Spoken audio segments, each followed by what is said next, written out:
So just go down by 0.8.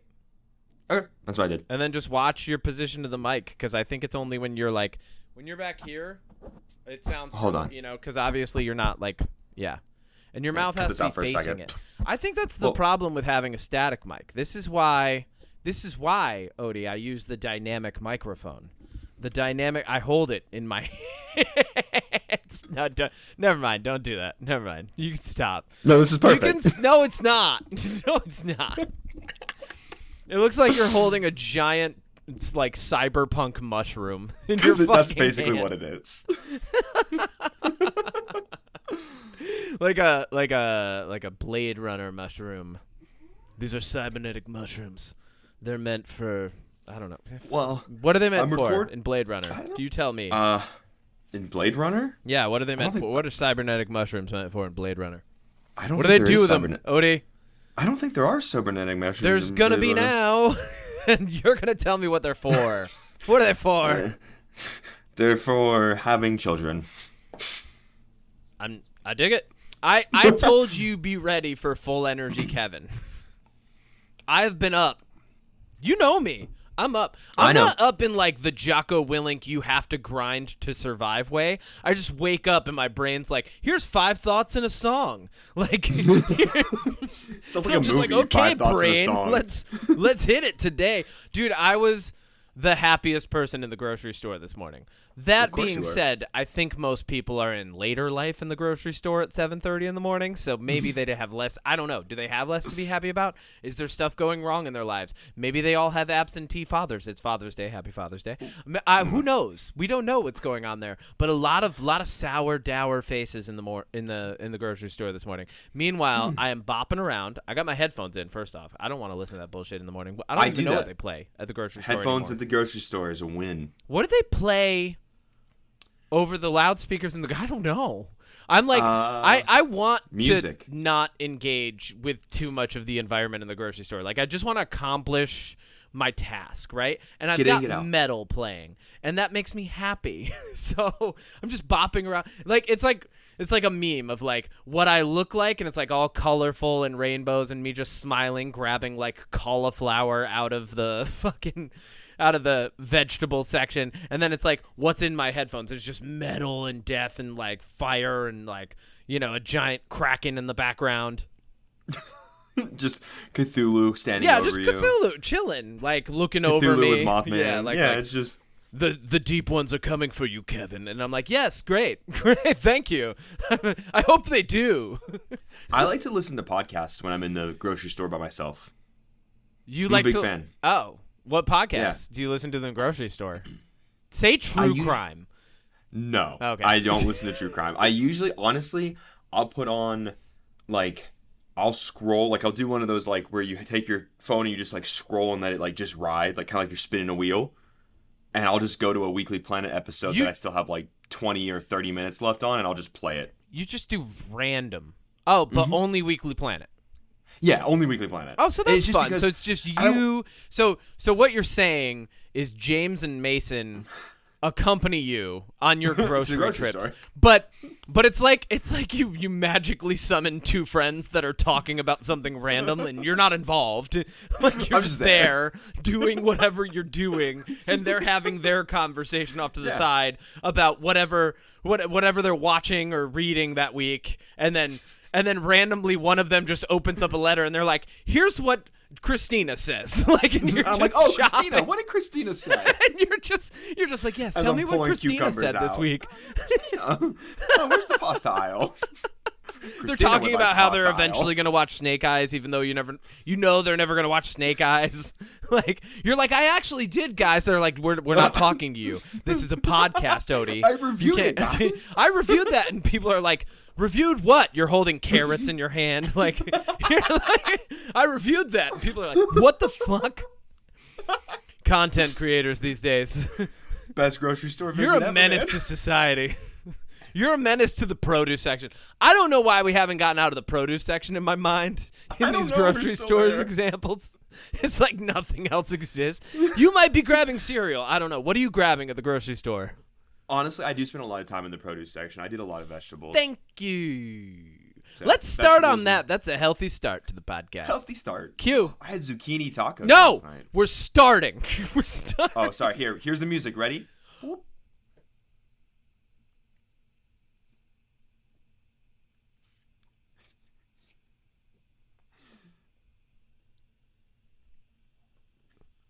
Welcome back to another episode of the Unpopped Podcast. I don't hear anything. Oh, no, there it goes.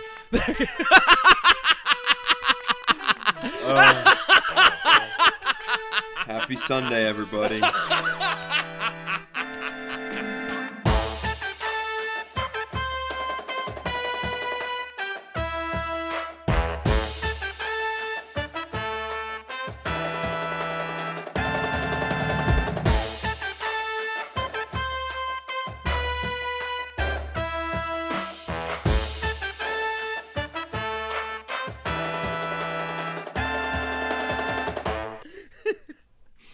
You have to deal with me forever.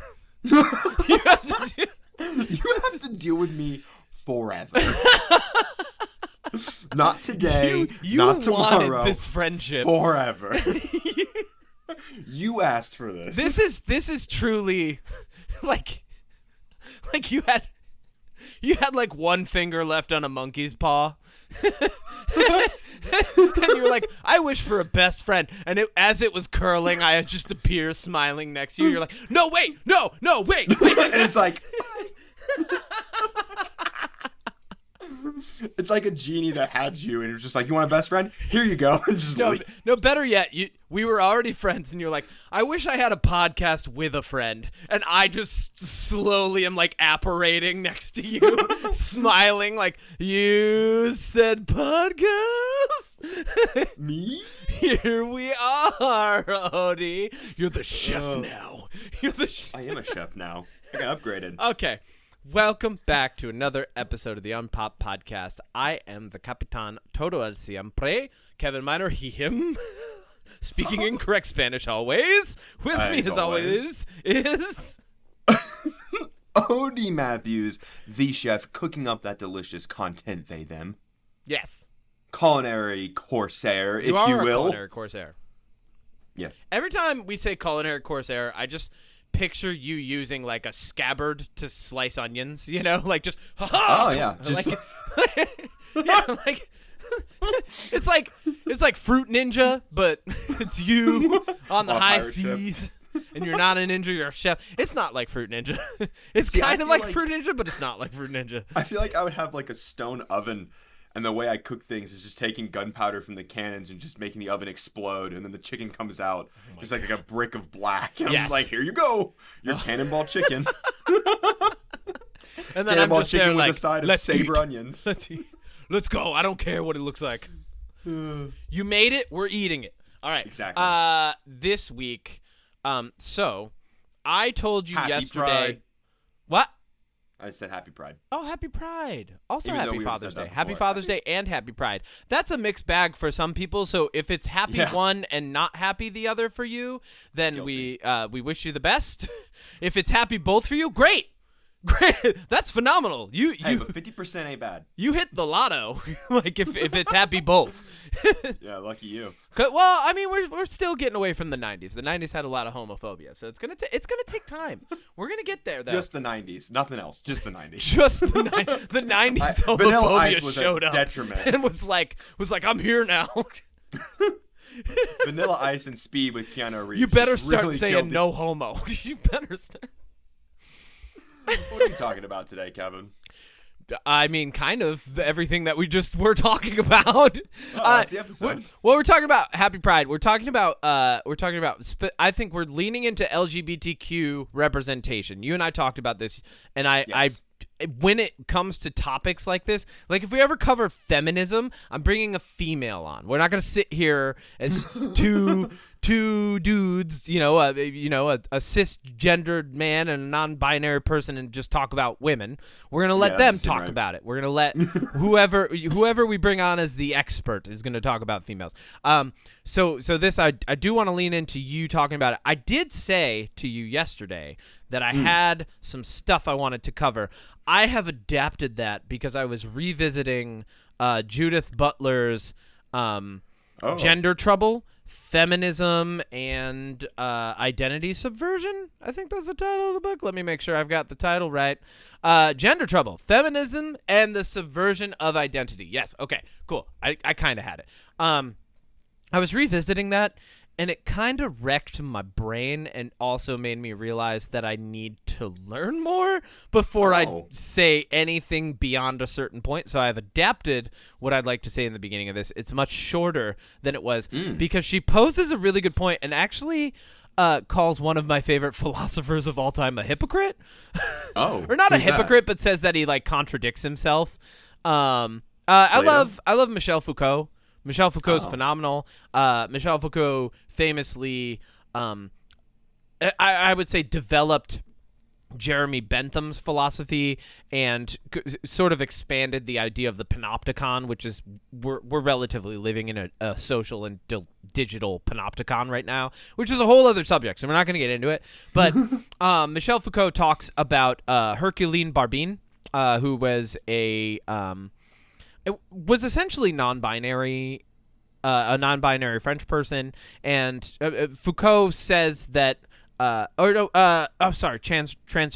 and he says that she was able to live her gender or sex, and kind of like romanticizes it, because eventually she's forced to live as a man and commit suicide because of it. It's a very tragic story, but Michel Foucault covers that, but then in other works talks about identity and kind of breaks into that and calls like the conversion of identity a confessional moment. Like there's so much going on there. Let's just scrap all that. It's too heady and it's too much and it would be an episode all its own, and it involves a lot of philosophical talk that I think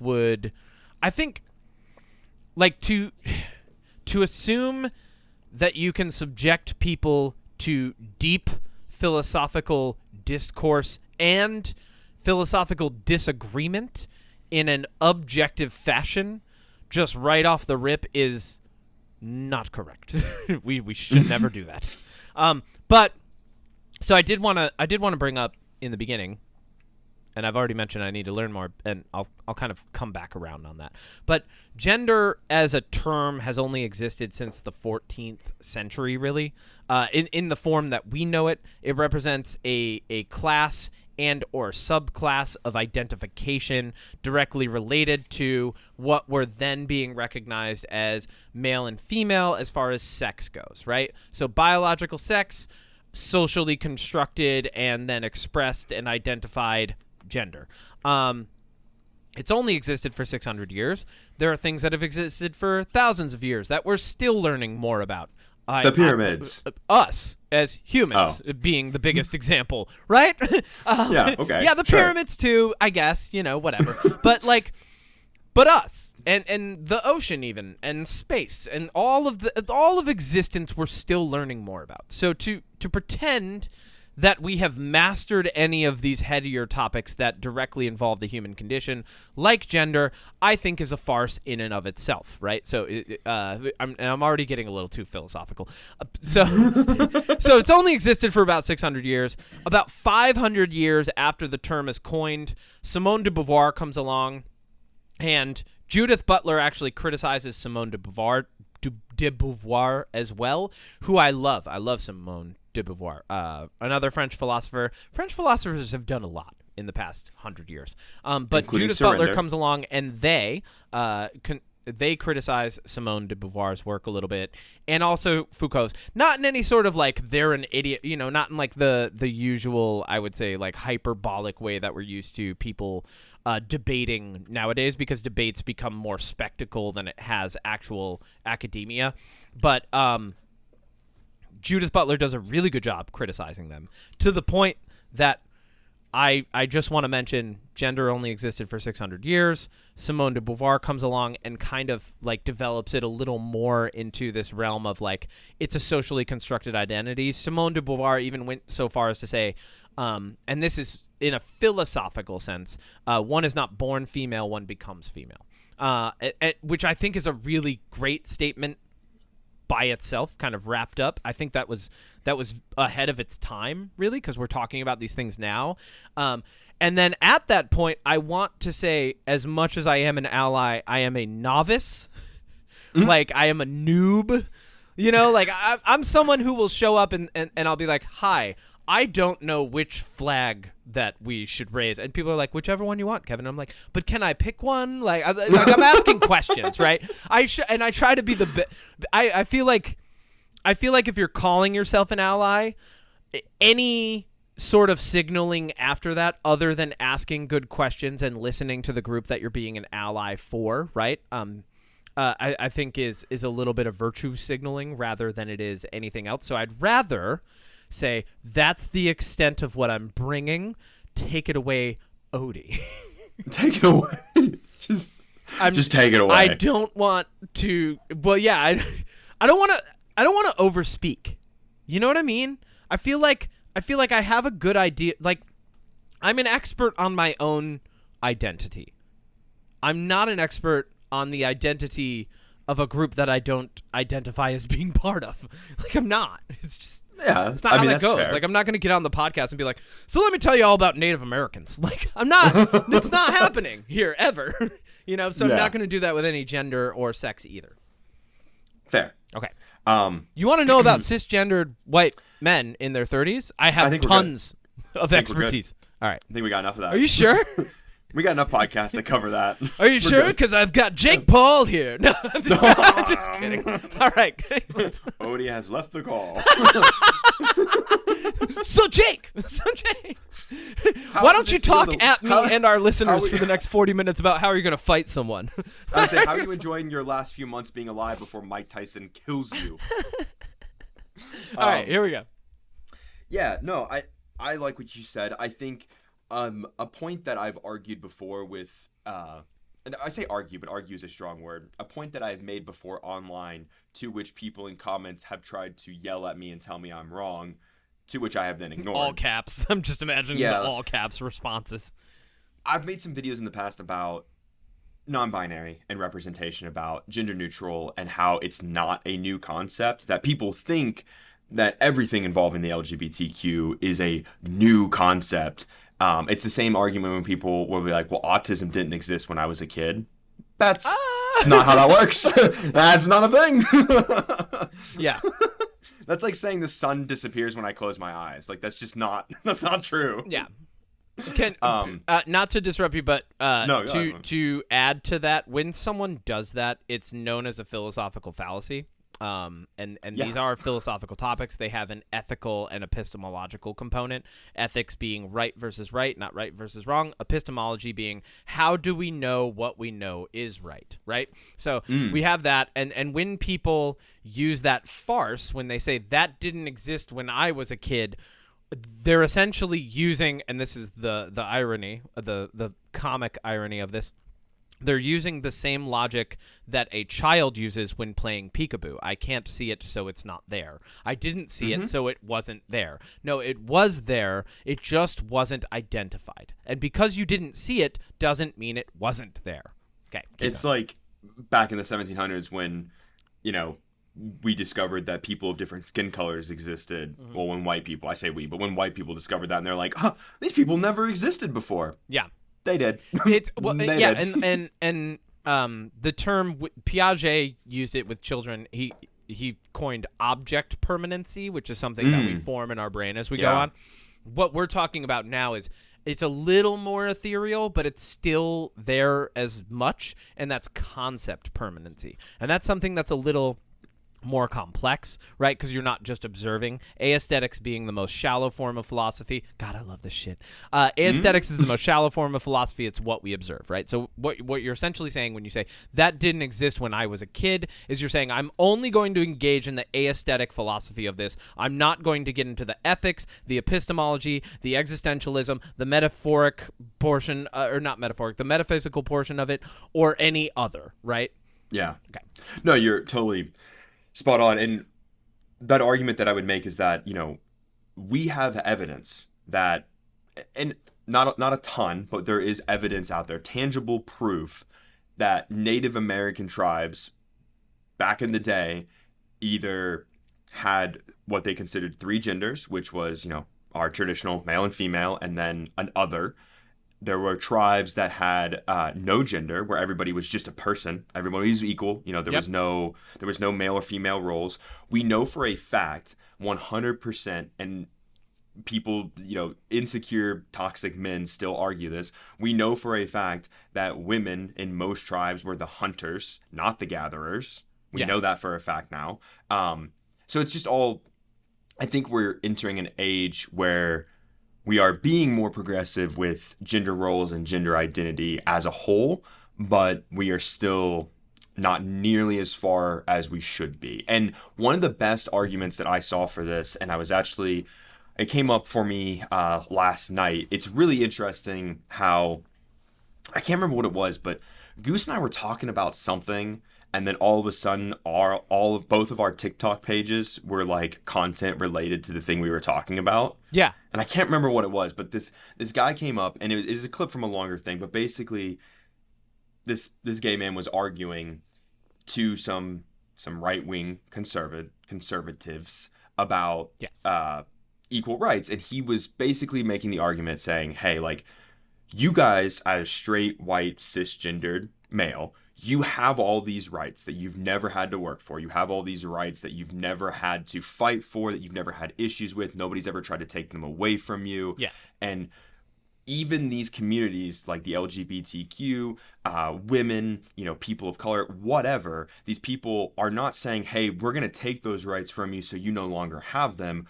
We're asking you to share those rights with us, but you don't want to because you think that somehow we'll take them away from you. And that's really what it just boils down to. Yeah. And it's so simple yet so overly complex in the sense that there is a group of fragile people that I believe are becoming the minority that don't want to budge because they're scared that if a person with nail polish that doesn't look the way they think they look comes up and talks to them, that means that automatically that person wants to have sex with them. Because I get that all the time. My cisgendered heterosexual male peers. Mm-hmm. Yes. Yeah, I have had it happen to me. Agree. And funny enough, I was talking to our friend Kieran because I was hanging out with him and his partner Faye last night even, and him and I were having a conversation a few days ago about just how, like, take your time. Take your time. No rush. Don't force yourself to form the thought. Take your time. This is important. It's upsetting when you just are existing as you are, as somebody. And, like, take myself. If I needed to, if we went somewhere and I needed to put on that whole, like, I'm the most masculine person in the room, I can put that mask on if I need to. I was in the military for 7 years. I could totally do that. It's not who I like to be. I am known at my office as a queen, as a diva. I like to paint my nails. I like to wear pink. I like to, I like to teeter into the Yas Queen territory. I kind of love the concept of Queen Odie. Keep going. Yes. Yeah, I kind of love it. So, all right. I've had instances where I've tried to talk to people, obviously like straight men who can clearly tell or know that I'm queer in some way, and they get really weird because they think that I'm like hitting on them or flirting with them, or I want to, like, for some reason that means because I'm queer and they're a man and I'm also attracted to men, that must mean that I want to take their pants off right then and there. It's just really, it's really weird. It's the only really word I can use to describe it. Can I try to describe it from someone who's been in that scenario? Because it's not like I was 13 and was an ally. I wasn't like where's all my LGBTQ friends at? Like that was not me at 13. There is a displaced sense of insecurity, right? So it starts with insecurity. Oh, yeah. It's a fear of the unknown, which is where all insecurity stems from. Insecurity comes from fear. And it's unfortunate because it's a feeling of weakness that a lot of guys aren't used to. It's a feeling of vulnerability that a lot of guys aren't used to. And that insecurity then gets displaced outward, and what they do is they reason that, oh, I'm insecure and feel awkward, and it's because of this person. No, it's in you. It's not in the person that's talking to you. And so what ends up happening is they conflate a friendly engagement, right? A friendly discourse or whatever it is, experience with being hit on, because in their mind, sex and gender are directly related to sexuality. Right. Right. Like you can't well, it's a man across from them. And so what they're doing is they're displacing their own, like, I would say all too common manly sexuality upon the person across from them, because they still see them as a man. They're not even seeing the full person yet. Right. So what they're seeing is the version of a man that they think is in front of them that is now hitting on them, because that's what they would be doing to someone who they would be sexually attracted to, because they're also conflating sexuality and sex and gender, right? So, like, all those things are one thing for a lot of these guys who are displacing that insecurity upon the world, and then it makes it hard for them to interact. And it's only once you get past that base level fear of the other, right? Slavoj Žižek and Jacques Lacan, two philosophers, Jacques Lacan was more psychoanalyst, Slavoj Žižek's more cultural theorist, but I would still put them in philosophy. They actually talk about that a lot. They cover a good amount of how one fears the other and how one can overcome that fear of the other. So, but that's where that comes from, I think, on the cisgendered not white, but the cisgendered male side of things, right? Yeah, no, totally. I don't know. It's very interesting, and that kind of brings us into a little bit of what we were going to talk about involving this topic, which is representation in media. I'm just going to use that broad term for now, because we don't know what. I mean, I have a small list of some movies that I wanted to like bring up, but who knows what, TV shows, other podcasts, whatever media that has, that kind of representation definitely fits. And this is huge. And the big thing that I want to get into before we touch on that one more time is just that gender has only existed as a term for roughly 600 years, right? In those 600 years, it always has applied to, in the grammatical sense, to masculine, feminine, common, or neuter, right? These are the terms that are used to describe gender as it applies to the different classes of description. Neuter coming from the same root as neither, so non-binary, transgender, these things have always been there. And not only that, they've always been seeded in the language that we use from the outset of the word gender and how it applies in the language sense. So, like, to treat them as something new is silly. Let's just say silly. Yeah. Yeah, well, to take that even a step further, it is silly. Yes. It's Let's also call it silly.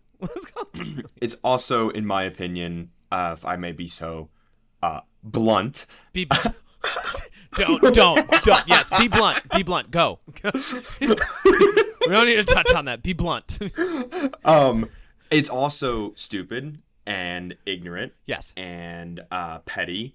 And did I mention stupid? Because I want to mention that again. Here's why I refrain from using the word stupid. I want to use terminology, especially as someone who is what I would call a progressive, cisgendered, heterosexual white male, right? I want to use language that invites people to conversation. And as soon as you use the word stupid, walls go up on either side. And so that's, for me at least, I want to be responsible and always try to take, especially in the face of especially in the face of topics that involve ignorance. I think one thing that I've learned is taking the high road is always the best. It doesn't always work, and it doesn't always come across to the other side that you're taking the high road with the intention of inviting them. Sometimes they think that you're high horsing them, when what you're really doing is you're saying, no, I'm trying to lead by example, and I want you to come along. But the real reason you're not going to hear, I'll use the word ignorant because I think ignorant is actually a much more, I think it's a much more innocent term than we give it credit for. I think we're ignorant of everything when we're babies, and then we learn over time, right? Living life correctly is a process of becoming as least ignorant as possible before you inevitably just are kaput, right? Well, let me explain why I say stupid, and I totally get where you're coming from, but as somebody who's been on the receiving end of the word stupid. Yeah. Well, I've been called. I know, me too. I've been called stupid for my gender identity. I've been called stupid for being queer. I mean, I have been discriminated against, if you will. And at the end of the day, you know, like that person, if me existing as the way I exist bothers you that much, then yeah, you're stupid. And I understand why you don't want to use that term, and that's totally fine. Yeah. But as somebody who has dealt with that, for me, I'm at the point now where I'm like, it is 2024. Yeah. If the fact that I paint my nails and I wear pink and I wear crop tops and sometimes I do things that could be considered feminine bothers you, that's your problem, and you're stupid for letting it bother you. And that's what I mean by, if this bothers you, you're stupid for letting it bother you because it shouldn't. Yes. I'm not saying that you are a stupid person. I'm just saying that if my that is a stupid behavior. It is a stupid behavior. That's what I mean. Yeah. I think that you are ignorant, and I think that is a stupid behavior to have because it is pointless. Because even if we're in public and we're strangers and you get upset by me, you will never see me again, and it does not matter. Yeah, it does not matter. One of the things that I think probably one of the harshest things I say, because I'm always trying, I'm not always succeeding at being a better version of myself. But I one of the harshest things that I say to people is be better. Like, but I do say it bluntly, and I do say it in a way that implies that they are being a lesser version of themselves. And sometimes, and I kind of leave that for people to take as they want, and some people don't like it, and that rubs them the wrong way, and that's okay. I don't change my opinion on that. Like, if we are being the lesser version of ourselves and someone tells us to be better, it's probably good to take a moment and reflect, right? Some people get, I heard a great quote. Hit me. And it involves the word ignorant. So I think you're really going to like this. And you've probably heard it before. Probably. But I was watching this TikTok, of course. And this guy was interviewing somebody. And it was like one of those street interviews where it was like, tell me whatever. And somebody came by and said something. It's like really inappropriate. I don't remember what it was, but anyways, the guy that was interviewing was like, "Wow, like that guy, like he said something. He called the guy like somewhere, like, oh, that guy's an idiot or whatever." And the guy who was interviewing was like, "Well, don't mistake maliciousness for ignorance." Ah, okay, yeah, okay, that's yes. I feel like that is a very good point. Yes. On a lot of things, not necessarily. Now, I will say when it comes to LGBTQ things, I do think there is a lot of malicious intent. In that. I'm not saying that, and I would never say that as somebody who has been on the receiving end of that. But I just think as a whole, when it comes to ignorance, I think a lot of people do things and they come across as being like targeted and like they're trying to like specifically be mean or rude or whatever. Yeah. But really they're just ignorant and they don't even realize what they're doing. And a great example of this is I worked with this guy back in my old job, and he was a trainer, but for a different division than me. So I was training him on training people for his division. And when he would talk to people that had, when he talked to white people, he was very like formal, like handshake and stuff. But there was a black person in his class. And whenever he talked to that person, he put on that persona of like, hey, brother, and like went for like different handshakes, he put on, exactly what I'm talking about. I don't need to go into detail. Yeah. We know the kind of person I'm talking about. And it was so jarring every single time because it was so noticeable. Yeah. So, and I just think that he was just ignorant because he thought that was how he was going to connect with that person, but that's not how that works. and that's an earnest attempt that unfortunately highlights ignorance. Yes. Like the intention's good there, and what it really comes down to and then we can get into representation in film. It comes down to intention, right? Don't mistake maliciousness for ignorance. Also, like, don't mistake ignorance for maliciousness. Like, that goes both ways, right? It comes down to the intention, and not only that. once someone's been made aware of something pretty plainly and bluntly, like in front of you, where you have actual, let's say, aesthetic, like observational evidence of this person being made aware of it, if time goes on and they are not growing, they're not being better, they are being willfully ignorant, which is a passive form of maliciousness. So there's a lot there that we could continue to unpack because we're touching on the philosophical side of it. Yeah. And one other thing that, like, I'll leave this. One other thing. We've said that like 8 times now. One more thing.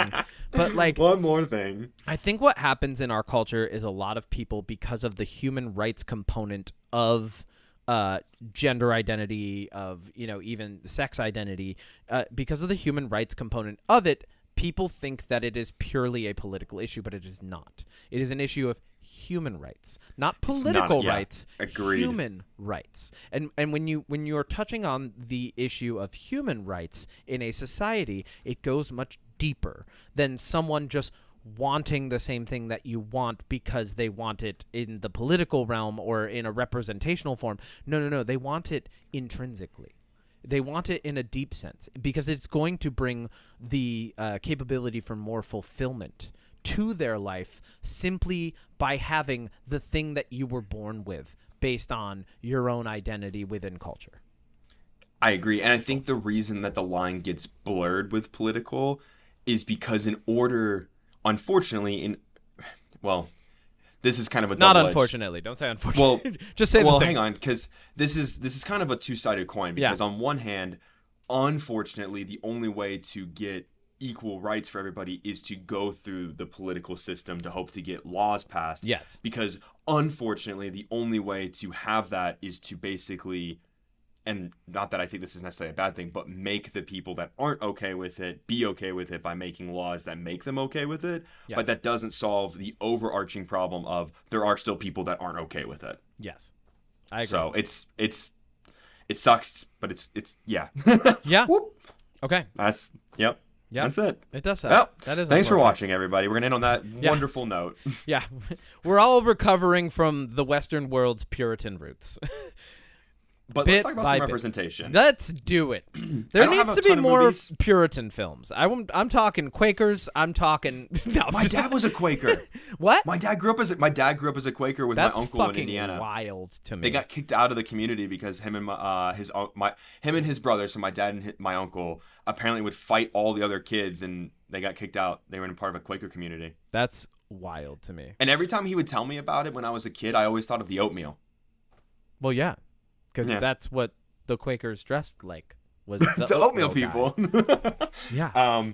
So we talked about how we were going to kind of look at some great representation in film. Now, yes, there's going to be two sides to this. There's going to be movies that either have queer characters of any degree, whether it be gay, lesbian, trans, non-binary, whatever. Yes. So just the characters that exist in a story that has nothing to do with their identity, and also movies where the story is based around the struggles or something involving the queer community, whether that be a group of queer friends doing something and the story, leans into their identity, and so forth. And then a third little bonus is just some great actors, actresses, and people in between that are in Hollywood that are, representing. Yeah, I mean, all three of them, Hari Neff, Jamie Clayton, and Elliot Page.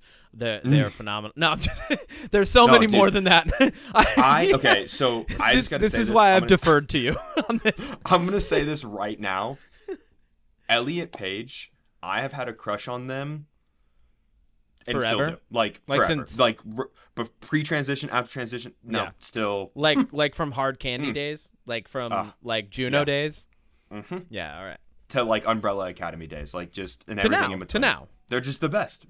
He seems like the sweetest guy. Like he just does seem the sweet. Best. He seems the best. Yeah. Big fan of Bella Ramsey for the non-binary representation. Oh Last of Us, right? Last of And then Us. what else? What else was she in? They were also they Jesus. I quit. Right off the rib, just dropped it. Just trying. All right, what else were they in? I don't know what else they were in. I think weren't they from like Game of Thrones or something? Maybe. And I then forget. Hellraiser, the new Hellraiser. Jamie Clayton, whose name I forgot. My two favorite trans actresses are Hari Neff and Jamie Clayton. I absolutely love them. Hari Neff was in Barbie as Surgeon Barbie, right? Yeah. Surgeon Barbie, right? Surgeon or you Dr. like that Barbie, movie, whatever right? it was. You love that movie. We love that movie here. I do not. I'm like wearing that. a pink do not shirt, like and that I've got movie, a pink energy drink, and I've got pink nails because we love Barbie. I do not like that movie, but I do like that Hari Neff's character is only identified ever as like Dr. Barbie or Surgeon Barbie or whatever. Oh yeah, and nothing else. There's no pronoun discussion around it. It's just like that's Dr. Barbie, and I was like, oh, thank God. I'm gonna just quickly rattle off some more just actors, actresses. Yeah, just because I think this is a good it. moment before we get into the movies. Yeah, that's good. One of my personal favorites, Dan Levy from Schitt's Creek. Fucking love Dan Levy. Wait. He plays David. Yeah, it is. Yeah. Dan Levy's. Oh, LGBTQ. Yes. Oh, I thought we were just still talking on about trans. I was like, no, just in it's general. like Dan Levy. What's going on? Danica Levy? No, just no. He's right. just. I think No, I he's love just Dan a Levy, fantastic. I like him. Billy Eichner is another great one. He did a movie that I have on my list called Bros, which is like. Some people were saying it's the first like gay rom-com. I don't think that's necessarily true, but it's definitely one of the first ones that got like a lot of traction. Everybody knows the first gay and stuff. rom-com is Lethal Weapon. Oh, I thought it was the Ten Commandments. Braveheart. I cannot pronounce this person's name at all, but the new Doctor Who, they're from, I'm not sure how do you spell it? I'm not sure if it's spell it. Ncuti is their first name. Nkuti. And then their last name is Gatwa. Nkuti Gatwa. Yeah. Cool. I don't know if that's my best attempt. If I'm wrong, I hope I'm close. I'm not sure if they use they, them or not. I think they do, but they're the new Doctor Who, and they were also in Sex Education, which is fantastic. Another great, kind of queer representation I show. have not seen this person, but based on the spelling that you gave me, I'm going to guess that is African. They are of Scottish and African American descent. Nkuti Gatwa is my guess. I'm pretty sure that's accurate. Like that sounds. I just like language. I've heard other people say it. I so like that you right. the thing I love about language is you don't have to see a person to try and like the epistemology of names is inherent in spelling and the organization of consonant structure. But we don't have to get into that. Keep going. A couple others. Justice Smith from the D&D movie, as well as Detective Pikachu. Justice Smith is gay? Mm-hmm. No. I believe he's bi, but that's a pleasant surprise. I'm not sure if he's gay or bi, but I know he came out as He had like even at like 16 to 18 had like the most masculine voice I had ever heard. I love him. More masculine than my voice. Like I heard him and I was like, God damn, what happened to me? Where did I miss that change in puberty? All right, I'm okay not having a deep voice. He's got this beautiful low voice, like it's so like it's smooth too. Yeah, keep going. I feel like I need. I've got a man crush on his voice. I can tell. Keep going. I feel like I need to mention Renee Rapp, because she was in the Mean Girls musical remake, or reboot or whatever, and also she's just and. I'm gonna deviate for a second, and I want to say this bit because I think it's really funny. Yes. Well, actually, before I tell that story, is there anybody else? Oh, last one I was gonna mention was Lee Pace, from Guardians of the Galaxy fame. Also, he's in yes. that show that we like on Apple TV, Foundation. Yes, you've got it. Yes. Oh my God, Lee Pace. Lee Pace, famously one of the most handsome men ever. Yeah. And Luke Evans from Fast and Furious and like Dracula Untold and stuff. He's also Matt Bomer from Suits or White Collar. You're just listing handsome men, Odie. I know. What do you want from me, Kevin? But Odie, anyways, so what are you really trying to do here, Odie?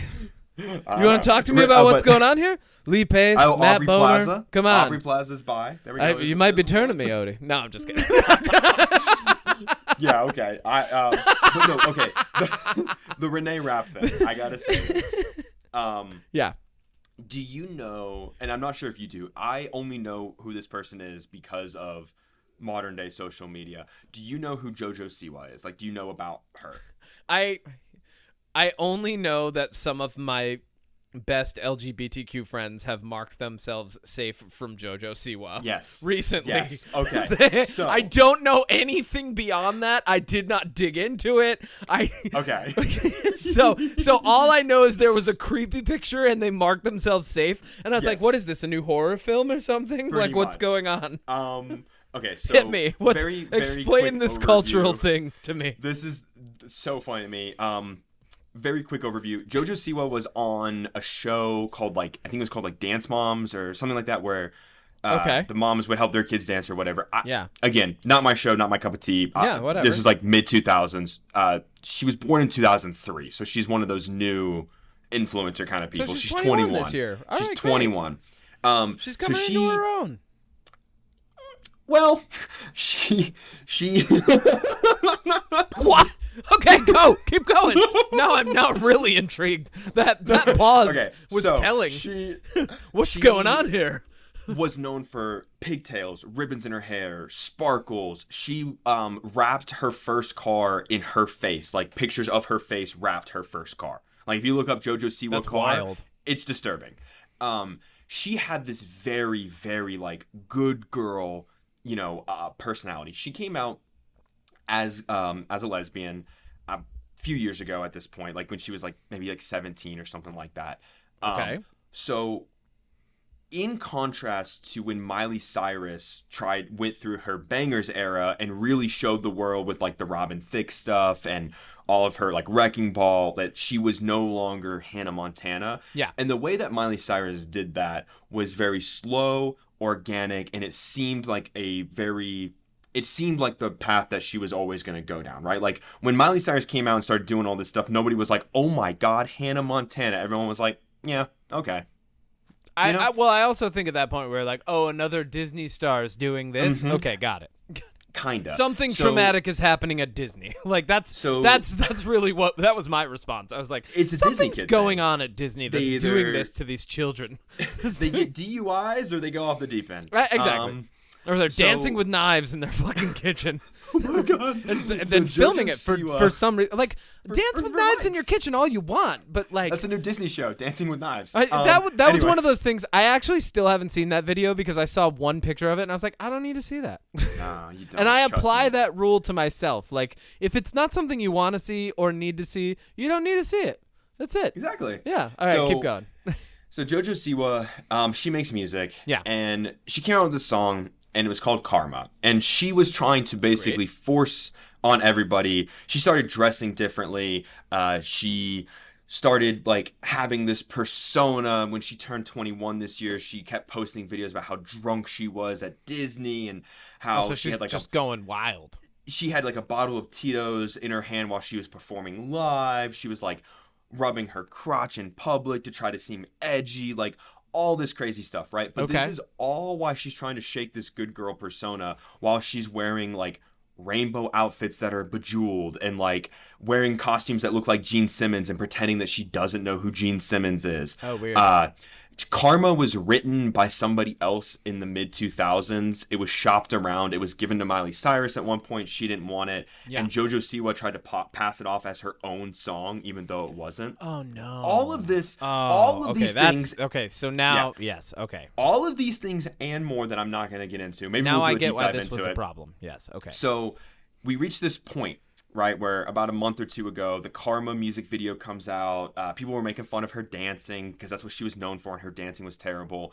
Now, this is all happening while Renee Rapp is just kind of over here doing her thing, right? Performing on SNL. She's coming out with banger songs. She was in a movie. Renee Rapp's crushing it. Renee Rapp's great. She's wonderful. I would love to go have coffee with her. She seems like a wonderful human being, right? JoJo Siwa in an interview said, nobody has made such a drastic change in music like she has. What? And that she is out here creating. She said, I went to my record label and I said, I want to create a new genre of music. I want to make gay pop. I'm revolutionizing gay pop.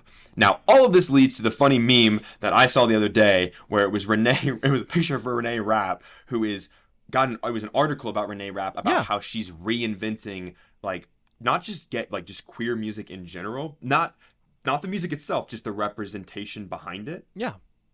And then the next picture was just a picture of JoJo Siwa crying because she went on live and was like crying when people were calling her out for the Karma song thing, and she was trying to get like sympathy points. And yeah, I just think that's really funny, and that's like the whole story. But it's just, isn't that crazy? Okay, so what you've really described is yet another, going back to my point, another Disney kid meltdown, basically. Except for she wasn't on Disney. Yeah, well, yeah, but like, you know, like another like celebrity kid meltdown is what's happening. Yeah. Okay, got it. You could have just said celebrity kid meltdown. That's fine. Yeah, I get it now. The way that she did it was so funny because like, she was performing in front of people and nobody was singing and she was getting mad and she like stuck her hands down her pants and was like, she's just doing weird shit. She's 21. She's just doing the 21. Some people, when they hit 21, just wild out, man. Yeah. And like that's what she's doing. And she has fans. So I mean, she's doing something right. Honestly, when someone goes through something like that, I'm just like, it's 21. It's a horrible age. No one should have to go through it. Like, agreed. But here you are. Suck. You know, I spent my 21st birthday in the desert. You know what? I still barely know what JoJo Siwa looks like, but I wish you're good. Her growth. Yep. Yeah. So movies that have some pretty good. We're moving on from the traumatic Disney kid experience or whatever dance kid. I don't know. Whatever. Yeah. This happens everywhere in culture. It's just like when it's spotlighted, I think it's extra tragic, and that's it. All right, movies. Agreed. So the first two on this list are two that I personally love Spotlit? the most. Sorry. Spotlit. All right, keep going. Spotlit. Stop. Spot loaded. I'm trying to be grammatically correct. Well, don't. Love, Simon, that came out in 2018. I've not seen this. Hit me. It is... and again, these are all obviously subjective personal opinions. I think a lot of these movies are at least well liked for the most part, but Love, Simon is about a kid in high school. His dad is played by Timothy. No, what's his name? Doesn't matter. Timothy Chalamet. No, it's the guy from. It's not. I almost said Timothy Oliphant, but it's the guy from Transformers. I don't know who that is. Yeah, it doesn't matter. If you say the guy from Transformers, I don't even Shia LaBeouf. Like, who's in Transformers? Doesn't matter. The kid that plays Simon is from Jurassic World, the first one. I don't know the cast and stuff on top of my head. I'm not gonna look it up. But anyways, did you see this movie? Yes, it was 2018 though. It's a good movie. I just don't remember the cast names. These are actors that like I haven't really seen in a lot of other stuff. Feels like it was 6 years ago. I know. Love, Simon's about a high school kid. He is secretly he's in the closet. Okay. He doesn't want to come out. Okay. His dad is very like rah, play sports, love women, like very like straight, like very masculine. You know, very masculine. Masculine performing. Simon is his name, the main character. He has a crush on this kid, and the whole story is about him and his friends and like him trying to come out to his dad, and there's really, really good emotional beats. There's a really good love story. It's got a really good ending. Yep. It's one of those movies that's definitely like it keeps you sad, but it does at times keep you happy too. And it's just it's a really, really good it's a good love story. It's a good family story. I enjoy it quite a bit. Yeah. Stark contrast to the other movie that I love that has really good representation. Bottoms. Have you seen Bottoms? I love Bottoms. Yeah, we talked about that movie. Yeah, no, Bottoms Isn't this movie great. Fantastic? It's Bottoms incredible. Bottoms feels like an Adam McKay film in many points of it, and I love Adam McKay. But like the way that it unfolds with Ayo Edebiri and what's the other girl's name? She's on she's been in so much now. She was in the horror film that we liked. I'm gonna look it up. Fuck. Wow, we're so stupid today. Today my brain's not working for why is actors this not and working? stuff. What's her name? She was in The Idol, The Weeknd show. Rachel Sennett. Yes, Rachel Sennett. Yes. Bodies. So yeah, bodies. But yes, she was so good in Bodies. She's awesome in Bottoms. She was amazing in The Idol. Yeah, no, she's a great like both of those actresses, phenomenal. And it drives the entire film. And then what's his name from the Seattle Seahawks is fucking in it. What's his? Oh my God, Marshawn Lynch. Marshawn Lynch crushes it in that so film. Yes, funny. so good. All right, keep going. Yeah, just great cast. romp. It's a romp. It really is. It is. It's very fast paced too. And it's one of those movies that I think that even if you're like, well, which I mean, I'm not even gonna say that. This is not even worth saying. Whether you care about love stories, because I'm not a huge romance movie fan. I'll be honest. Like, it's not a big romance movie though. It's not, and I think a lot of people think that it is, but it's the most insane shit. If I'm being honest, it's like an absurdist teen film. And the last act is complete lunacy. Oh, it's great. I love it. It's a fever dream, and I love it. That's what we need. Yeah, exactly. Yeah. But Bottoms is great. I feel like I need to say this one, Brokeback Mountain. Okay. Obviously. Yeah. Classic. Pretty big one. I remember when that came out, people were furious. Yeah, I don't know why. Because it was 2005. Oh, that's why. That's why. And it was Ang Lee, I mean, I was still weird. flippantly calling things gay at that point. You know, like I'd not yet matured enough in my own allyship that gay stopped being like a descriptive term for things I didn't like, you know? Yeah. So, yeah. And that just kind of And there's happens. me being real. like I said, I've not always been good at this. This is that's it's a work in progress, baby. You know what's funny though? And I'm just gonna slight tangent here. Hit me. You are not the first friend of mine that I would say that like is in my obviously like close circle. Yeah. That has had these like kind of conversations with me. Like, I've had a lot of people that are close to me in my life be like, I'm trying to be better, but until people like you and other, queer friends have become close to me, like it has opened that up more for me, I should say. And like, not that I want to sit here and be like, well, yeah, like obviously I'm the reason that you're more progressive. No, and I don't want to be the reason somebody's more progressive. But if having me around or anybody else around like makes you more open to it, that's fantastic. Yeah. Well, and there's this like philosophy of like, if you have regrets about it, it's a bad thing. Yeah, I regret that, like, I wasn't mature or, like, worldly or knowledgeable or empathic enough to recognize that saying gay in that way was, like, damaging sometimes, And I have gay friends that sometimes something will happen. They're like, that's fucking gay. And then we laugh, right? But that kind of gives me the permission to then use that as well. And I think like being careful about your usage of words is different from like banning the word, right? So like, and I've had gay friends that they point out someone who's like flamboyant, right, in their presentation of their sexuality, and called them a fag, and like that gives me the permission to laugh, right? But like, it's not me coming in and going, that guy's a fag. It's them saying it, and then me recognizing, okay, that's a joke now that we can share. Got it. Thank you. It's not that I don't think it either. Like, I'm not gonna sit here and pretend I'm like, I'm the best ally. No, I fucking suck still, probably. I don't know. Like, I think being an ally, you can only be verified in how good your allyship is by the people that you're around, saying, yes, thank you, you did a good job, and like, you don't always do a good job. Like, that's it. To your point, I mean, last night, literally yesterday, Kieran, his partner, and me and Goose, we all went to this horse rescue festival event that we were a sponsor of. And while we were there, we were making jokes, and I forget, somebody said something, we were making like a big penis joke.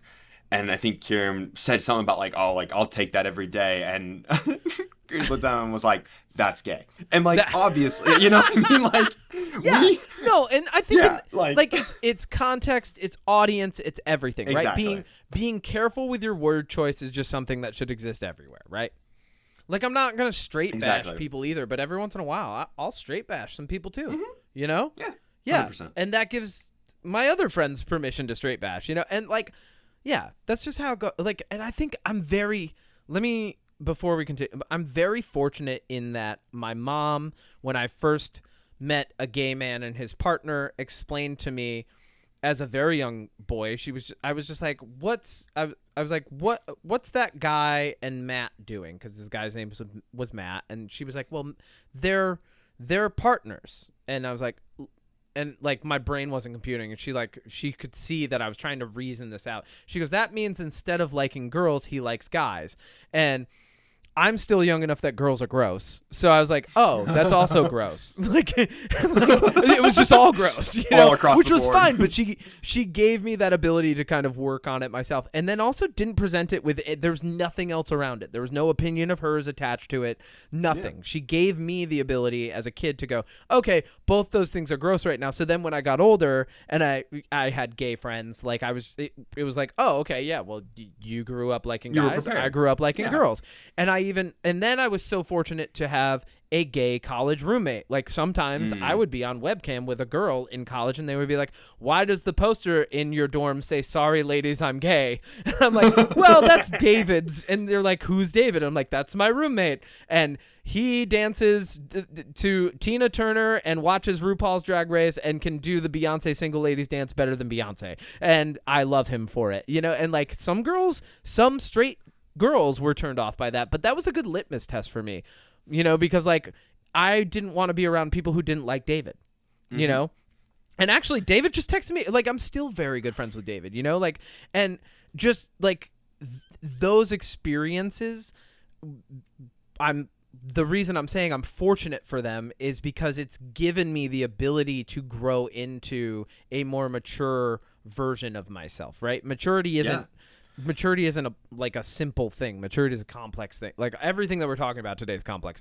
But like having those welcome things to the complex life, episode. That's what also gave me the ability when you came out as non-binary to go, oh, cool. How do we approach this? And then to also be like, I'm going to do this imperfectly, Odie. like, and I'm sorry for all the times I say he, him, like in advance. And here we go. And I've done it imperfectly this entire time. Every once in a while, I still slip up, you know, but I'm getting better at it, which is huge. And then, you know, when Nate came out as non-binary, for me to then go, oh, cool.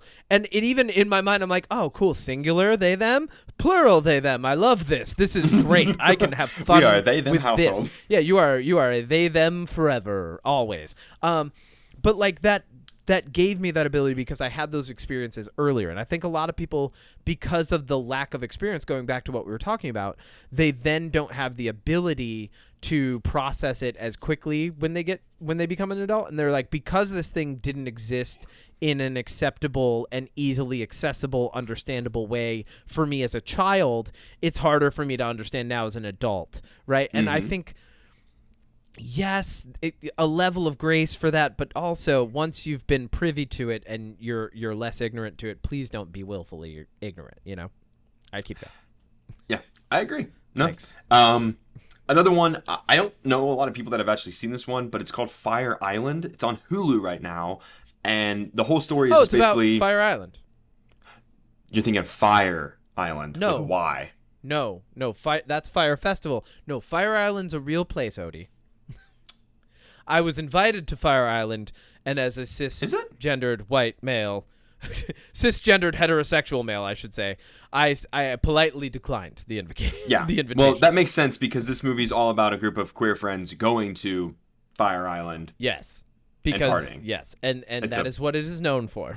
Exactly. Just like I thought you were talking about. I was thinking because you said Fire Island is a real place, and I was like, well, no, that was a festival in the Bahamas. No, and Fire Island is a well-known place.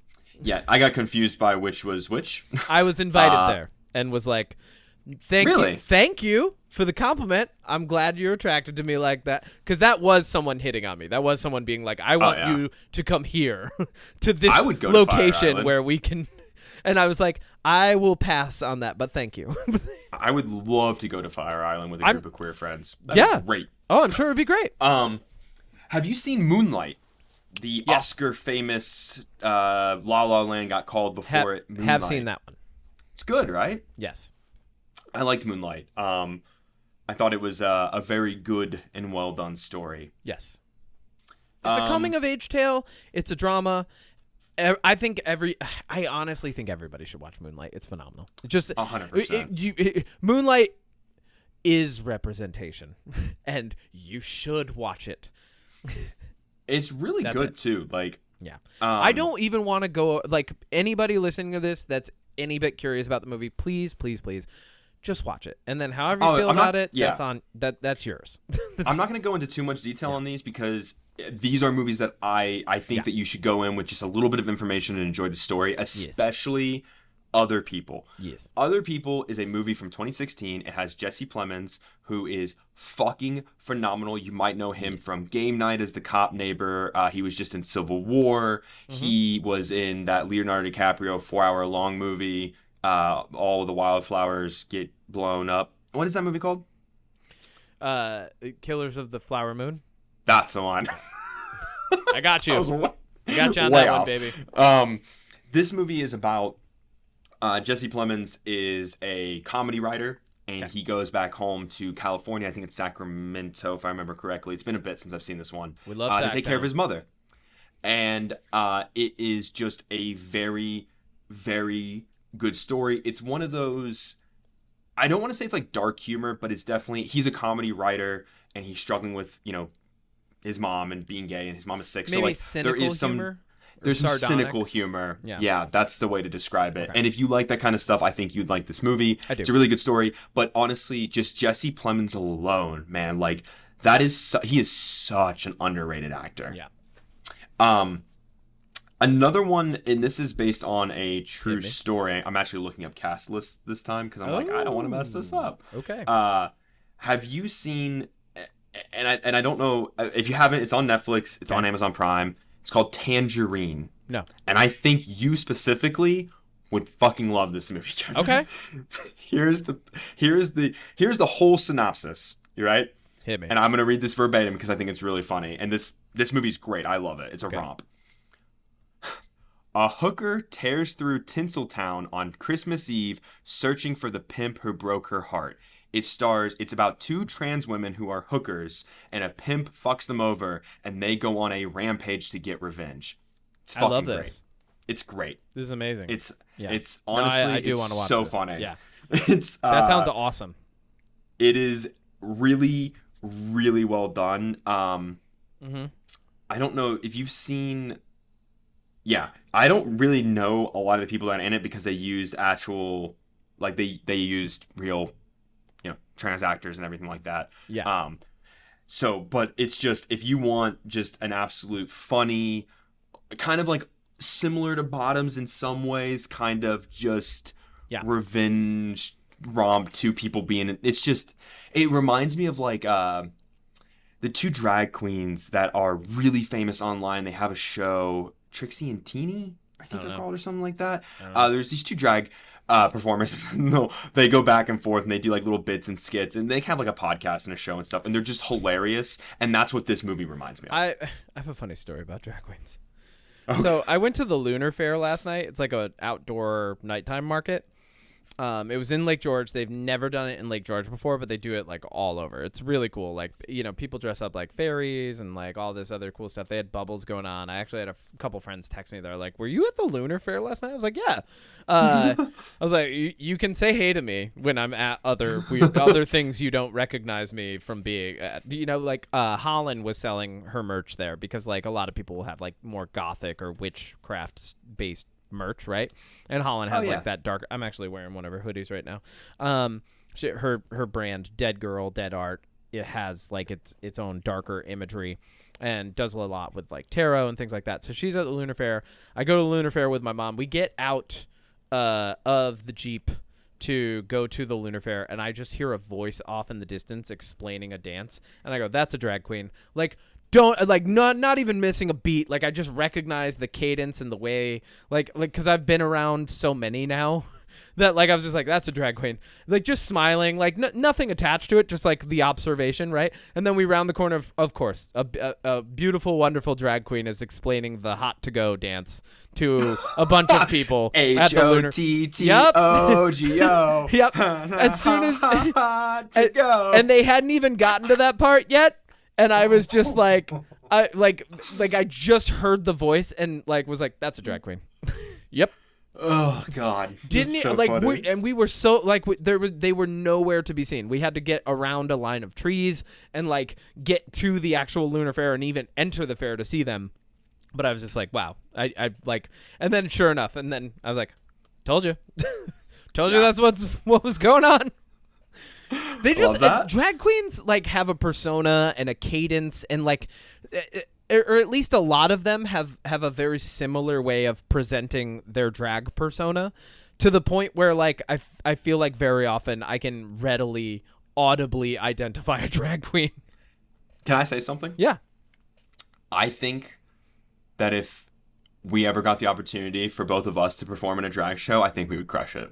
I'm just going to throw that out there. Absolutely. I am a performer at heart, and that sounds like that is a welcomed challenge to me. That's not even like I'm embracing who I am. That's like, oh, who is this character? How do I develop them? And what are they like? You know, like how do I make them different from all the other drag queens? Like you're just giving me a challenge now.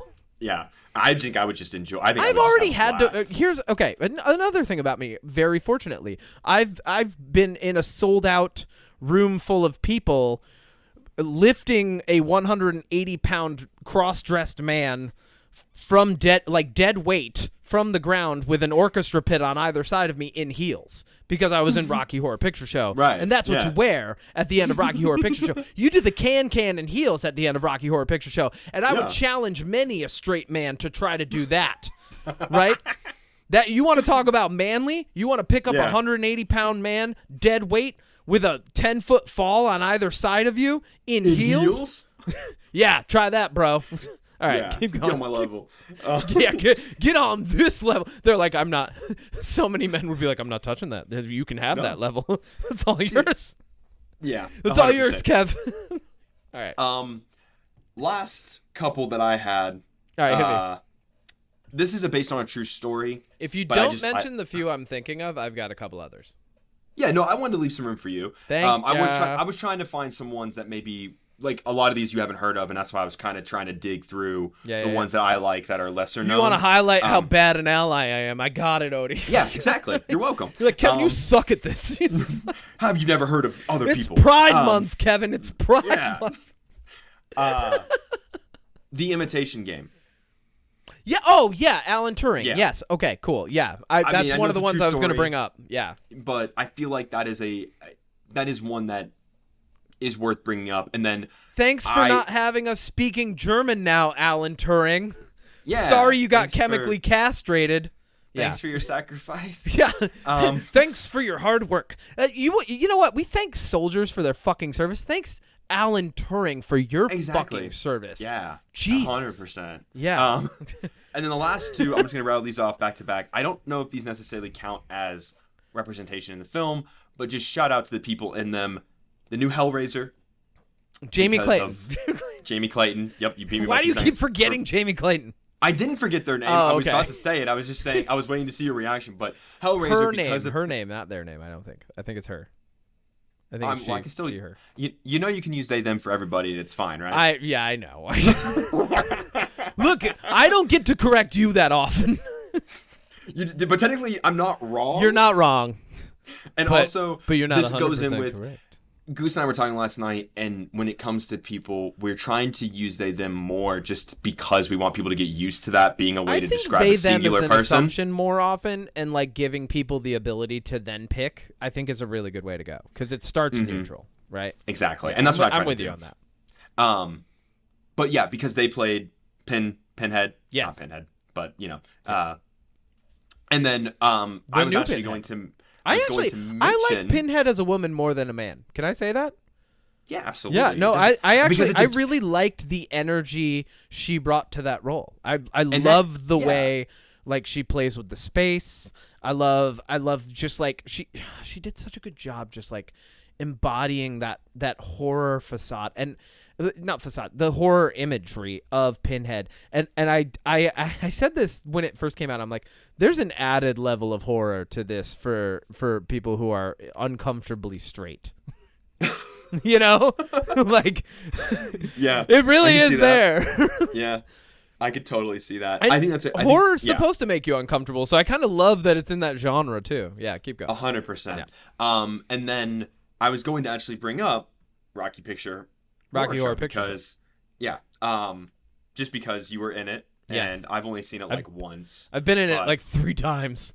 Tim Curry and everything, so I feel like that was a good one bringing up. And you know what's funny? Can I talk about some bad representation for a second? Yeah, hit me. Just one.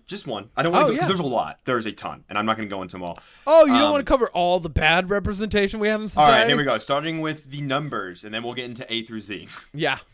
No, I watched a movie for Magnum Opus. Yes. The other night. Yes. I watched the 2017 Power Rangers reboot. Oh. God. Yeah, I can't wait to talk about that one. Well, I'm working on it right now. But there is a character in that movie, and it felt so like all those characters just feel like forced to have, like, one of them was forcibly autistic, one of them was like forcibly like they really leaned into the fact that he was Asian, like one of them they like really leaned into you're just describing the modern version of the Black Ranger. Like, that's why you're touching on. Like, we all looked back and we went, the Yellow Ranger? Really? We loved them as kids, and now as adults we're like, okay, well, yeah, we could probably do better. Once again, do better. All right, keep going. Do better. But so there's a character, it's the Pink Ranger. Okay. Oh no, I'm sorry. It's the Yellow Ranger. No, it's the Yellow Ranger. I forgot. It's the Yellow Ranger. The baby blue, white, and pink Ranger. Keep going. I don't mention this in my video because I stay away from these kinds of topics because it's up for It's not for me to say that this is. Yeah. It's really not for me to say this is bad, but I like to think a lot of people would agree. But basically, her whole character is her parents don't like her because she won't talk to them. And she keeps acting out. Okay. And the reason that she won't talk to them and the reason she's acting out is because she doesn't know how to tell them that she likes girls. But this scene is played. It's brought up once. It's only brought up once. And it's when they're all like dumping their backstories on each other. It's really funny. God, they fucking Rebel Mooned it. She literally is just like, yeah, my parents want me to dress a certain way and act a certain way. And they want me to tell them about what's going on in my life. And I'm just not like that, you know? But I just don't know how to tell them that that's not how I am. So I just don't say anything. And then they get mad at me. And I'm like, okay. It's because I'm gay. Relatable to some extent, like not wanting to tell your parents how you identify. Relatable. Okay. But the way it's played out in the movie, they don't do it service. It's so stupid because it's never brought up again. There's no like it just feels like they were just like, oh, and don't forget to mention that you're also gay, even though there's nothing in this movie that shows that. The term, they tokenized her. They really did. And the thing is, if you were gonna do that, then like give her a small side story love interest. Give her something more than a throwaway line that like implies she's a lesbian. Well, and to go back to what I said, this is the opposite of Hari Neff's Dr. Barbie, right? Mm-hmm. It's just Dr. Barbie. We don't need to talk about it. We know. Yeah. Like I see. You don't need to make it a thing for me. This is my personal opinion. In the best way. Yeah, and like here's my thing. I don't think there's anything inherently wrong with having a character drop a line that implies they're queer or whatever. It doesn't have to be queer. It could be any kind of representation. Yeah, because implication's built into language. Yeah. It's a natural function thereof. If you're going to do it, in my opinion, this is a 2-hour movie, and at the hour and 15-minute mark... Don't give us a throwaway line. And it's because it's just a scene where all 5 of the main characters are around a campfire, and they literally just go in a circle, being like, here's my trauma. I'm gay. This one kid was like, my mom is super sick, and when she dies, I don't know what I'm going to do, so I stay in the mines. I come up to the gold mine to get away from it all because I can't be around her. And the other kid's like, my dad died 7 years ago, and I'm autistic, so I don't know how to talk to people. And then, like, this girl is just like, yeah, I'm gay, and my parents don't know. I don't know how to talk to my parents because I'm gay. And it's just like, okay, but... maybe like show us all of this stuff other than just it was tell not show. It was they told us and they didn't show us. Just have it be who they are, not what they say. Yeah. And that's why that's bad representation. Exactly. And again, I don't think there's anything wrong to have a character be queer, but if there's nothing other than that one line that shows us it, then it's a waste. Yeah.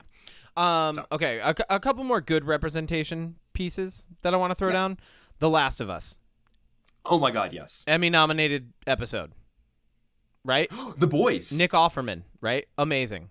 Absolutely, like, phenomenal. What a great episode about, I forget their names. It's like something and Bob, the two characters. And, like, it's a one-off. It tells a beautiful romance story, and I absolutely loved it. Yes. That to me, that was so well fucking done. Like, I don't care who you are. You watch that episode, you cry. Like, it is only touching, and that's it. So I love that. Have you seen The Boys at all, by the way? Yeah, of course. I've seen all of The Boys. Have you seen season 4 at all? Yes. Frenchie? Yes. That's great. I think that's great. And Frenchie's my favorite character. And it really didn't feel that jarring because it's very clear that he swings both ways. Yeah, so I'm just very like, clear. oh. And he's my favorite fucking character in the entire show. My favorite is Homeland. I'm just kidding. Okay, yeah, sure. My favorite is Homelander. I love a good heel. No, so there's that. I loved that in The Last of Us. Game of Thrones actually did a really great job of just like having like the representation for LGBTQ and not like overdoing it. I think they rarely, if ever, overdid it. You didn't watch that show, so you don't know. Which show? Game of Thrones. Never heard of it. Yeah, exactly. So I think that was really good. I also want to give credit to Ranma One Half in the anime realm. It's 1980s anime, and it's a boy who gets splashed with cold water and turns into a girl, and then gets splashed with hot water and turns back into a boy. It at some points it's bad representation, but it actually, if you look at it through the lens of the decade that it existed in, you're like, this is fucking ahead of its time. You gotta take that into consideration for some of them. It's really good though. Like, and it was really funny, and a lot of people it's like their favorite anime. So definitely really solid there. Speed Grapher, another anime. The main character just has a gay neighbor, and the gay neighbor is like a B character, but like really helpful to the plot and comes into the scene a couple times. And apart from their just behavior as a natural person, like there's no like, oh, I'm gay and that's why I do this. It's like no, this person's gay, but they're also like a really well-meaning, amazing character who helps the main character. So I loved that. And I don't want to go too much. I think we've already covered like a really, really great cross-section of representation. I do want to highlight, I love what Hari Neff's doing.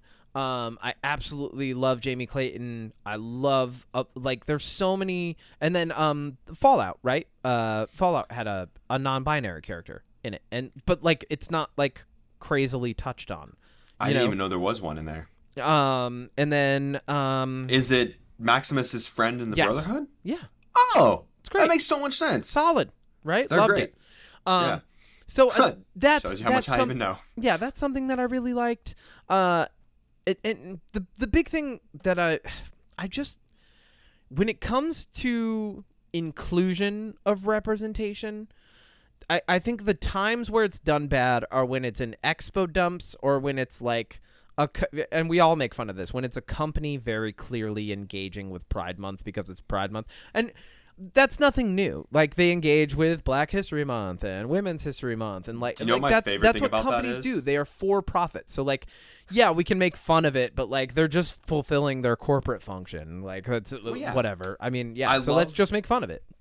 I love when military contractors change their logo to a rainbow during Pride Month.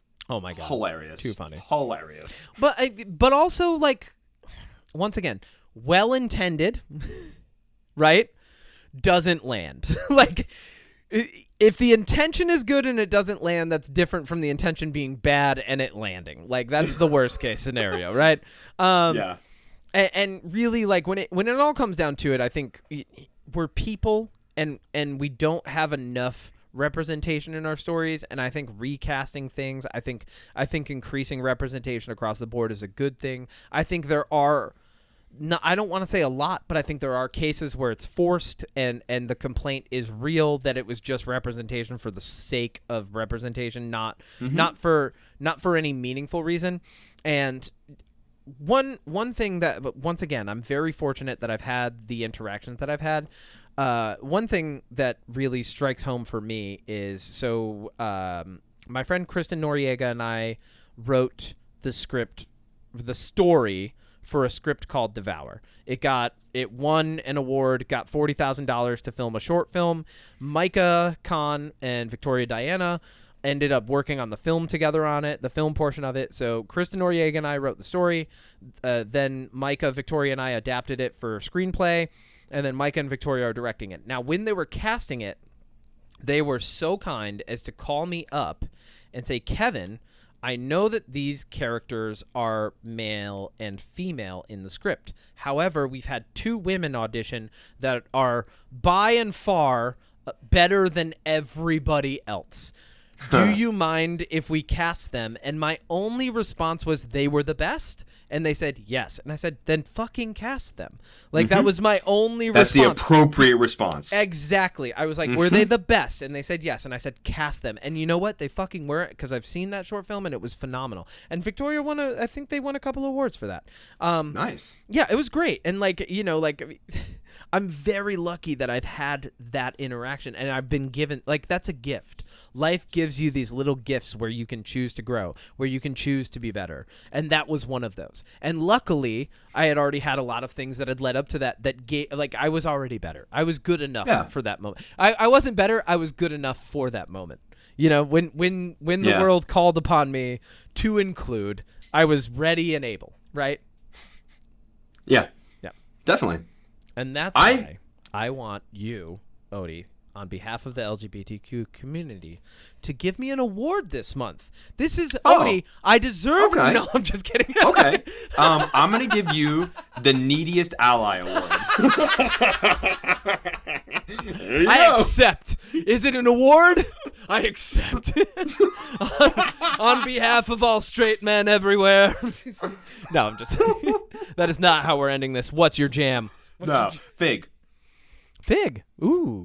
That's a good one. That's seasonal, we went out to eat last night at a sports bar and grill, and there was a fig jam burger on the menu. Now, I don't eat red meat anymore, but it sounded really yummy. Did you get the veggie version? I got chicken nachos. They were delicious. Ooh, that sounds good. Yeah, and then I had a bite of Goose got a mac and cheese. It was a mac and cheese boneless chicken wing wrap. Is this your jam this week? Food? No, I actually have a real jam. My jam is this restaurant. Everybody go. Sports Bar and Grill in Lakewood, Colorado. Your jam's JoJo Siwa.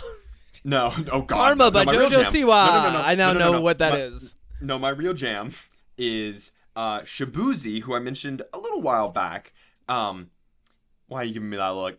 I'm just laughing because it just keeps. It's like the song that keeps coming up. Shabuzi? Yeah.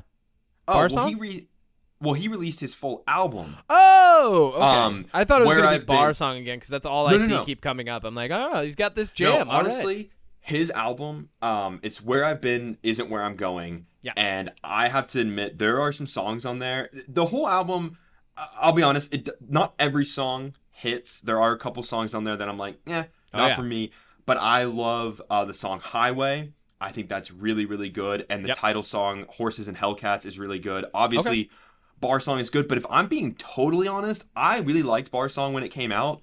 Yeah. I think there are other songs on this album that are better. I think Bar Song is the hit, right? That doesn't mean it's the best song on the album, right? Bar Song is the one that everybody's going to know. But then there's going to be better songs. So I will give the album a listen. Because I did not like Bar Song. I thought it was very derivative and simple. And it was pretty much it was country rap. But not only that, it was easy country rap. Like none of the rhymes are blowing me away in that song. Nothing about that song, especially as someone who's almost 4 years sober, nothing about that song really sings to me. No, and I don't even drink, so it's like so that I was like but it's not a bad song. I was just like, this one's not for me. Got it. Now, the other one, because I missed it last week when I was being a mime and I didn't get to tell my real jam, is... Fuck. Sorry, I was just thinking about... Anyways, Bad Omens released an OST album, Concrete Jungle OST. It's 26 tracks, including collaborations with a multitude of artists, interludes. They took one of their songs and made it lo-fi. There's 6 live tracks from their performances over in Europe, including ones with Poppy and stuff. Oh, sick. They had some new songs like Terms and Conditions, Even, Anything Than Human, Digital Footprint, Nervous System. Tons of new songs, all collaborating with different artists. This album is more, I don't want to say like techno or EDM, but it's definitely more electronic based. These like collaborations and stuff. And what I continue to love about Bad Omens and Noah Sebastian is the fact that not only do they release songs that are completely Bad Omens, that are fan-fucking-tastic, but they continue to write songs and go to artists and go, hey, you would be better at doing this than us. Will you come do this with us? And Noah doesn't sing. Other people come in and sing while the band continues to create the music and the tracks. And it's just beautiful. And you just love to see it, you know? That's amazing. Yeah. Okay. That's my jams. Those two albums. Okay. That's amazing. My jams this week. Everybody go listen to Walk This World With Me, the EP by the Home Team. Absolutely phenomenal. They're from out your way. I think they're in Mountain Time somewhere. They're like Salt Lake City or Denver or something. The Home Team, Walk This World With Me. It's an EP. It's a compilation of a lot of the singles that they've been releasing for this year. And then also, I finished up Shogun this week. I absolutely love it. Ooh, yeah. I cannot recommend Shogun enough. It is so good. I know the majority of it's in Japanese, but we're all watching shit with subtitles anyway now. And that's it for the Unpop podcast. I have been holding it for like 20 minutes and I have to go. Odie, take us out. Okay, everyone. Well, while Kevin runs to the bathroom, thank you for listening. I don't usually do these, so we usually end on a joke. So, Kevin, when you're editing this, insert a joke here and insert theme music here. Okay, everyone. Bye-bye. Hello, Odie. This is Kevin from the future, here to tell you, don't you ever fucking tell me how to do my job ever again. I am sitting here slaving over a hot hard drive. This thing is cooking. And let me tell you, I probably should clean it because it's humming like a jet engine, baby. And I just don't. I don't clean the hard drive. That's not in my skill set. That's more of a you thing, but you're in fucking Denver and you're over there just telling me what to do like I'm a dancing monkey. But I'll tell you what, buddy, I lost the plot. What the fuck are we even doing? You know what? Fuck it. Theme music.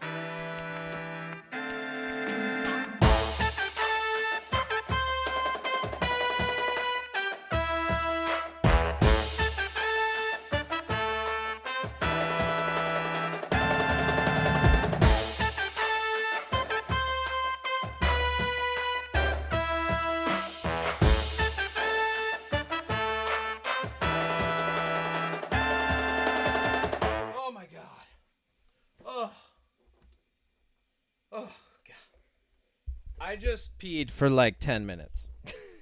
No, I was like, hold on, wait. Oh, now I'm all tangled up. Hold on, my headphones are tangled. Hold on. We're having a technical difficulty. Good thing the podcast is over.